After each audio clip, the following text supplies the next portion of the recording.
Hello, and welcome to Thoughts Brewed. My name is Faria. And I am Megha. Welcome to your cozy nook on the internet. Yay! You guys, we know we have been MIA for a while. For a while. Yeah, for a little while. A long while. But we're back now, and today we're discussing something so exciting. We're so excited about this episode. So close to our hearts. I know. Us. It's basically us. It's a conversation we have often, and it's basically going to be just a dive into the 90s and nostalgia, our childhoods. Megha, we're both 90s babies, aren't we? Yes, we are both. We were born in the 90s. That's our entire childhood, early 2000s as well. So what we thought we would do today is we want to keep it super light and just go through a list of things that we miss about our childhood. Or that we loved and it made sense then, but it doesn't make sense now. Kids now would not know what we are talking about if we were to ever talk about these things. I know. I just recently met like my nephew who is having such a different childhood than what I would have had. Yeah. And then what I had. And then in what way though? Everything, like the exposure to the television, to their phones, and then they know so much. It's kind of like not even like innocent anymore.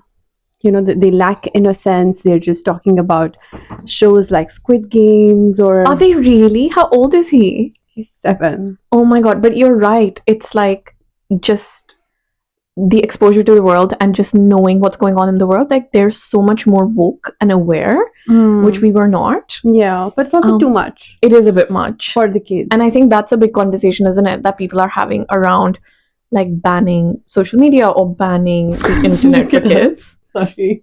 We got serious again. In like 5 seconds. It took us 5 seconds to get serious, you guys.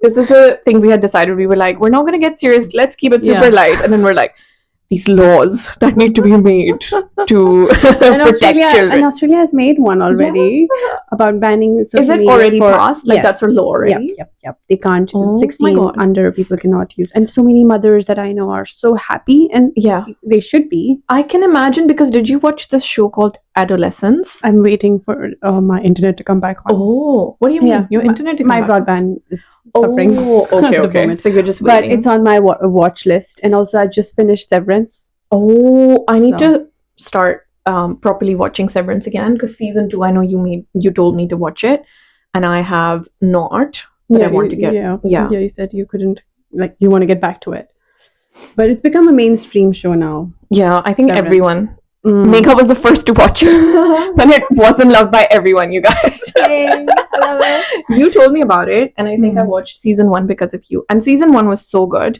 And I think season 2 is good also, really right? As well. I think it needs just some patience in between. You do. I think my other thing is season 1 was so long ago that I've forgotten what had happened. So I'm a bit like, what am I even watching? Yeah, I think I need to like either watch a summary, like a good summary of season 1, and then get into season 2, Yeah. So I'll do it. But should we get back to the topic? Because I can see Megha looking at me going like, you're on a tangent. Stop it. When I look at you, I look at myself as well, because I am what we are one. Yeah. we both cause what we cause. Yeah. So I'm like, oh my god, look at us just shifting, bouncing topics. Yeah. This is us usually when we're talking, isn't it? Oh yeah, 100%. But Megha, this thing, not to get all serious, but just the way kids are now versus the way we were. Like I see in schools in Australia, I think you have to have an iPad as a kid now. And even back home, I think even in Pakistan or India, or across the world, kids now use iPads as a tool to study, which was never a thing for us. It was all books and notebooks and just that. For sure. And it was also to do with COVID a lot, because when I was looking at like my nephew's mobile, he has a mobile phone. He has like Zoom or meetings on his phone, and I was like, why do you have that? Yeah. And then he's like, this is how I'd studied. And I was like, oh, of course. Yeah, it makes sense because they weren't going to school. And that's one of the reasons why they're hooked onto the devices so early. Yeah, that's so true. That brings us to our first thing, you guys. The first kind of throwback, computer rooms. Oh yeah. In our schools. That was such a thing. For those of you, if there's any Gen Zs listening, or Gen Zs or like younger, you won't get it. You might not get it. But when we were growing up, when we were in junior school, we didn't have phones. Cell phones were not a thing. Like even my dad got a cell phone, And by the way, there was a point when cell phones started becoming mainstream, and then only one member of your family would have it, and that would often be the dad or your mom. But it was my dad. My It was dad your as well, dad. yeah. Yeah. And it was a Nokia phone often. Oh, he got a Motorola. Oh my gosh, he was cool. My dad got a Nokia that you could like literally, it was a brick. you know? Yeah, Motorola was also, it was heavy. It almost felt like a part of the landline, Yeah. but it was a mobile But you phone. could carry it around. Yeah. And everything that went wrong with it, I was responsible for it because I would be playing it with it more than anybody else. So, Oh my gosh. yeah. Is that how, is that your, like, the first step you took towards the career you're in now? I think It's so. so I was so much technical. into gadgets all the time. Yeah. And then everybody would come to me if they were feeling that there were some problems. Yeah. And also they would come to me and ask me questions because they think I messed up with it. I love anyway. that. Oh my gosh, that's amazing. Mm. But there's, just computer rooms. It's so funny to me, like, as a concept now. Yeah. Let me, like, paint the picture for anyone that's watching that doesn't really understand what a computer room was. We would have our classrooms where we would study using books and notebooks and no devices whatsoever. Even the teacher wouldn't have a phone or anything. And then we'd have a computer class, and you can tell me, Mika, what it was called. Maybe it was different for you, but we'd have a computer class where we would then form a line. You always had to be in a line. I wonder if they do that in schools now. But you form a line and then you go to the computer room, and there was a specific computer teacher who was educated in using computers. Yeah. And then you sat in front of a computer, and sometimes there weren't enough computers. So then multiple people or two people would be sitting in front of one, just learning how to type. Oh, yeah. For, I think my class, it would always be two people in front of one computer. One computer? Yeah. Mm. And then you just learn. And oftentimes it was literally playing around with paint. Yeah. Or command. Oh yeah, come on. That was a bit technical thing. Yeah. But it was not the fun part. The fun part was paint. The fun part was definitely paint. But also we weren't connected to the internet. No. It was Not in just that. school. And then when we got a bit older, I remember if we were traveling or something, then at hotels or, in different places, they were internet cafes. Oh yeah, cyber cafes. Yeah, cyber cafes where you would go and you could play games because we didn't have devices, you guys. It wasn't normal. Yeah. And now we just all have I remember my parents were like so cool. They enrolled us into a cyber cafe class. Like we would go during our school holidays, we were going to this, like, it was quite far from our house. We'd be like cycling around or something, or dad used to drop us off. And we'd sit like there for an hour or two, my brother and I, and we'd just use the internet. Oh my gosh, I love that. That's so good. That was our exposure to the internet, you guys. And also, everything wasn't available on the internet, and only the websites you knew were the ones what websites were you on? Barbie.com? Were you on there at all? I was. Polly Pocket? Polly Pocket, I don't know. I've heard My Scene. Yeah. Something with 5.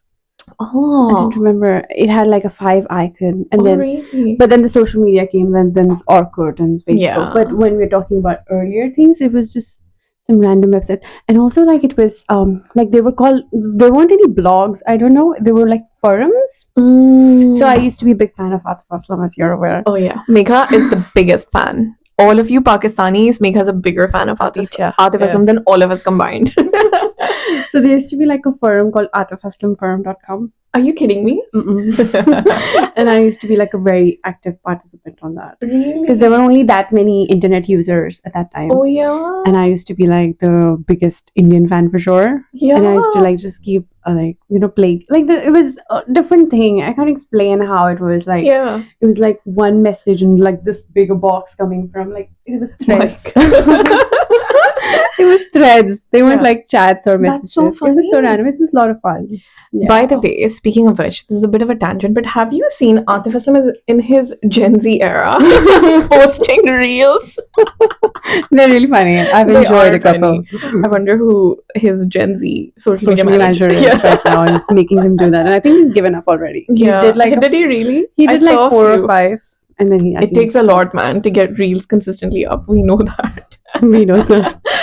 Oh so what did you do on the internet, like, other than Barbie.com? Yeah, I feel like when I was a lot younger, it was Barbie.com and My Scene, and then just like these games. And then when I was a little bit older, MSN Messenger. Mm. And after school, we'd all log into MSN Yeah. Messenger and then see who was online and then nudge each other. yeah. I think we used to have Yahoo chat rooms or something. We Oh. didn't really have See, I wasn't a MSN. part of Orkut, which you were, weren't you? Yeah. I was part of Orkut, yeah. That's super And cool. all the Americans were using American Online, so I think that was Oh. AOL. Oh, I actually never knew about Different. Yeah. But similar thing, you'd just see if they're online, nudge them, talk to Yeah. your friends. that. I remember when Facebook became big, and at that point we had dial-up internet. Oh yeah. So we'd have to like dial it, and then and it made a sound when you knew it was going to connect. It was getting connected, and you're like, "Yes, I am and there." it made a different sound when it didn't. Yes. You're like, "Oh, that's not the pretty sound." But then, literally, after it connected, one page would load, and sometimes it got disconnected, and then the page just wouldn't load. Facebook was, or even like clicking into a notification. How cool was it when you got a notification? Yeah. I was like, I wonder what that is. But slow internet, man. Oh my god, Can you it was the imagine? slowest. Can people bear slow internet these days? No, I feel like we would just not be able to survive. I don't know what we would do. Yeah. I could not even go totally. anywhere. Like, Shit. damn, we're so dependent on it now. And even then, Extremely like, I used to be like really sad and keep watching my like lights go on and off if they're, because it used to be like so like a thing, right? Yeah, absolutely. But still, I could just go outside and touch grass if there was, Absolutely. because right now there's nothing else to do. But at that time, you still had many things to do, right? Absolutely. Tell me this. When we were growing up, it was a big part of our evening was just going out and playing with our friends. Always. Right? Yeah, there'll be like a certain time, like 5 p.m. or 4 p.m. or something, and you'll Exactly. hear a kid call your name. Literally. It was a thing. And all the kids gathered. We played dodge the ball or Yeah. cycling. Or doctor, help us, but she doesn't Oh know. my god, yeah. But was that just like a doctor name? No, so you're like a group of 6-7 people and you tangle yourself. Really? Yeah. Using your hands and your legs, you just Yeah. get tangled. Yeah. And then you call doctor, help.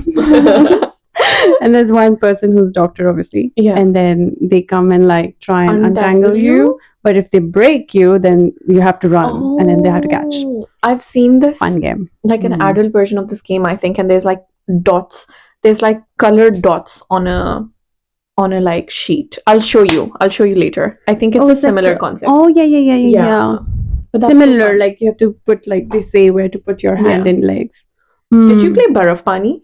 Yes. Oh my god, Baraf Pani was so the much best. fun. So fun. Kings? Was it Kings?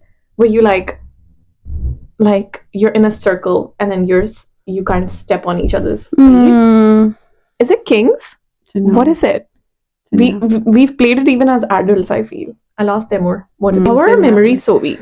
Yeah, we had so many games and we had so much. We've lived so much after that. We have lived a lot. We are almost 30, okay? And we've played so much carom board.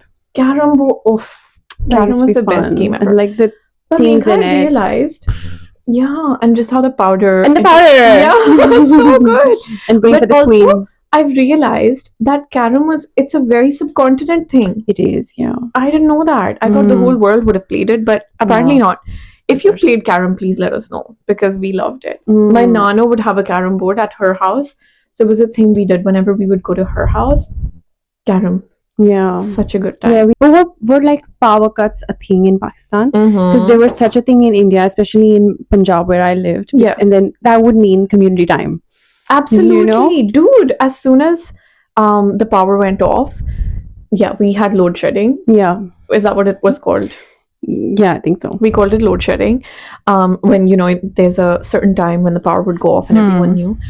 Planned outage. Or even, planned outage. Or even if it wasn't planned, as soon as the power went out, everyone just got out of the house. Yeah. And just walked on the street. Yeah. And the kids were all out. It was such a good time. Yeah. Yeah. Or just like, because we were living in a joint family and we had like our own space, like front yard, backyard sort of situation. Yeah. So we'd all just come out from our rooms and like literally play dumb charades or antakshari. Oh my god, antakshari is and so I used good. to be like the manager. Yeah. Like I would manage everybody. Like, what game are we playing? I would tell like stupid jokes. So I used to really like remember that time. Like it used to be my, I can be the entertainment now for everybody, and everybody's going to listen to me. It was so fun though.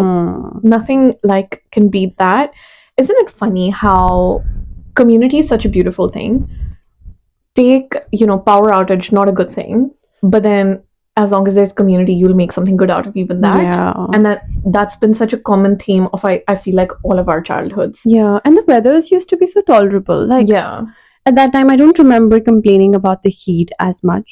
Yeah. Like it was either well planned, it would happen only in the evening times, or I would still be like, if now I feel electricity went off, I'd be like complaining Yeah. all the time. That Do you think where's my aircon? we're just so used to convenience now as well?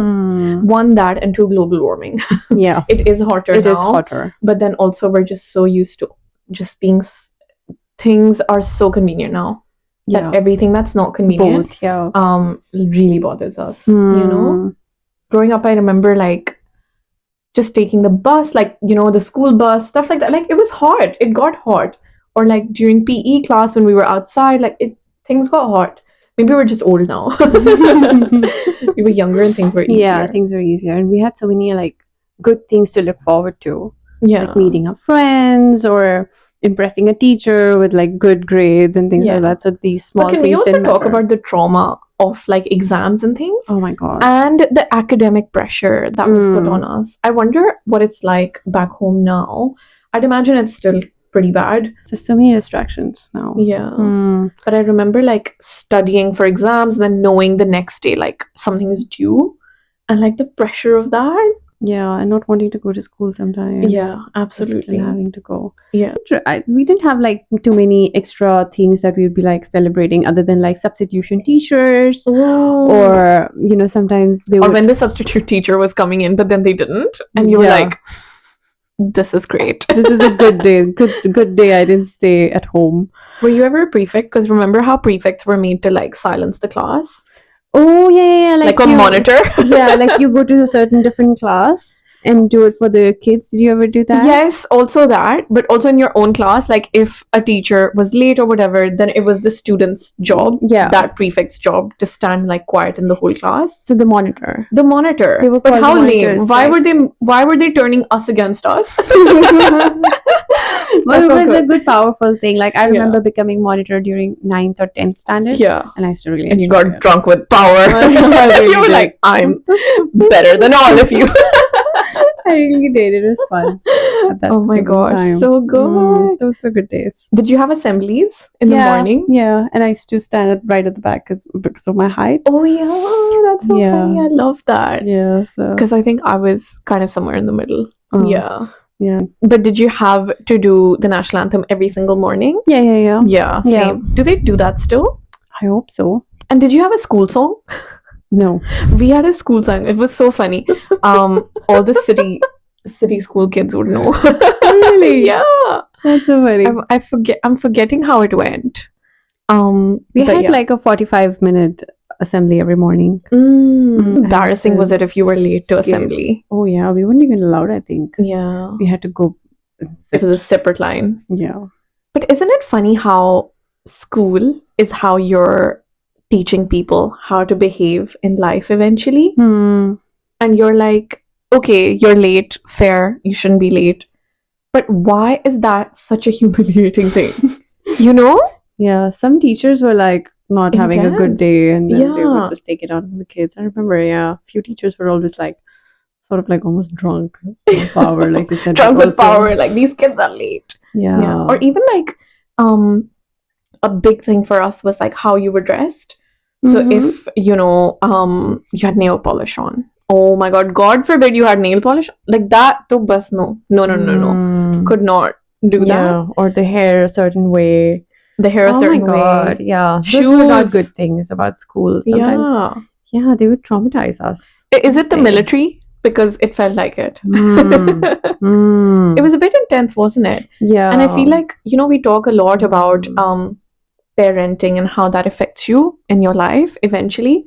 But what about schools, man? They traumatized us, At that point, right? Because they were even like hitting kids and it was okay. And now you can't. Yeah. I remember when I was younger, I was in Zimbabwe, and like even there, it was such a progressive school, but it was normal to get kind of a little smack if you did something wrong.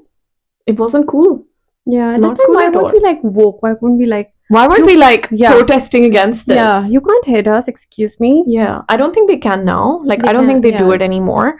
But I know when we were younger, that was definitely more okay than it is now. Like if you didn't do your homework, give out your hand. I would put like a big scale on your Oh my god, yeah. Remember? But even like mentally, the way that kids were, even just verbally, how you're talking to kids and what you're saying to them, Yeah, for sure. and the pressure you're putting on them. But I felt like verbally, whatever teachers ever said, like, "Oh, we want pin drop silence," or "Is this a fish market award?"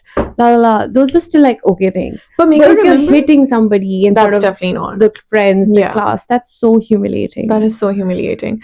I don't remember like this being such a big thing, like hitting kids in Pakistan in the school that I was going to. But I remember teachers always singling out kids, and like making them feel a certain way because they had like a certain Some issues. yeah, like a short biases. attention span, or maybe they had a learning disability which no one At that ever time, it was a bothered thing, looking into, and that's horrible. We didn't love school now that we think about it. I loved school when I got into my A levels, when I was like obviously about to graduate. All right. Like the last few classes, so good. Because you're Yeah. already super You senior. have those favorite phases, right? When you have Yeah. good friends, or when you're like just doing good academically and you're like Absolutely. really taking interest in studies. There was Yeah. a point when I was like so interested. I was like, Yeah. ooh, I love What was this. your favorite subject? Like, what did you love studying? So at one point I was really loving science. Yeah.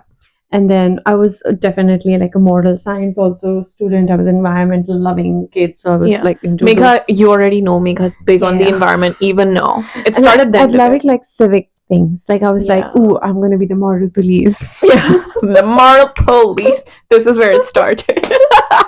So I loved that. And then when we Constructs. had to like pick subjects, I picked business studies. Yeah. I think that was the name of the stream that I picked. So that was interesting as well. That got me into marketing. Yeah. But yeah, there's just so much to it. That's so good. And I had my favorite teacher from that subject as well, but I don't know where she is now. It's so interesting to think that a lot of what we end up doing has to do with our favorite teachers. For me as well, like when I look back, some of my most favorite teachers are, those were my favorite subjects. So, a person has so much of an impact on you, and I feel like as a teacher, you should not take that lightly. Yeah. Sometimes they can. But yeah, it's super cool, isn't it? Yeah. I just want to share this one quick thing about No, my don't class. be quick. Like, No, take your time. forget it. No, No. because I'll be taking names then. Forget it. Or people like Maybe say A, B, No. person A, We'll person cut- B. We'll cut this. Mika, now you're not telling our audience, what they want to You know know. how there were like kids in school in our class who just wanted to be like teacher's pet or be like, oh, Yeah. I know it. Yeah. I know it. It was such a funny story. So a girl would always be like, oh yeah, I know the answer to this one. Like teacher would ask, if it was like a GK class. I clearly remember it was the general knowledge class. And you know how all the books, the general knowledge books would have answers at the back. Yeah. So we would always like think that she probably is guessing. Obviously, she knows she can see it if Yeah. she really knows everything. Why Mhm. does she not know for every subject? Yeah. Right.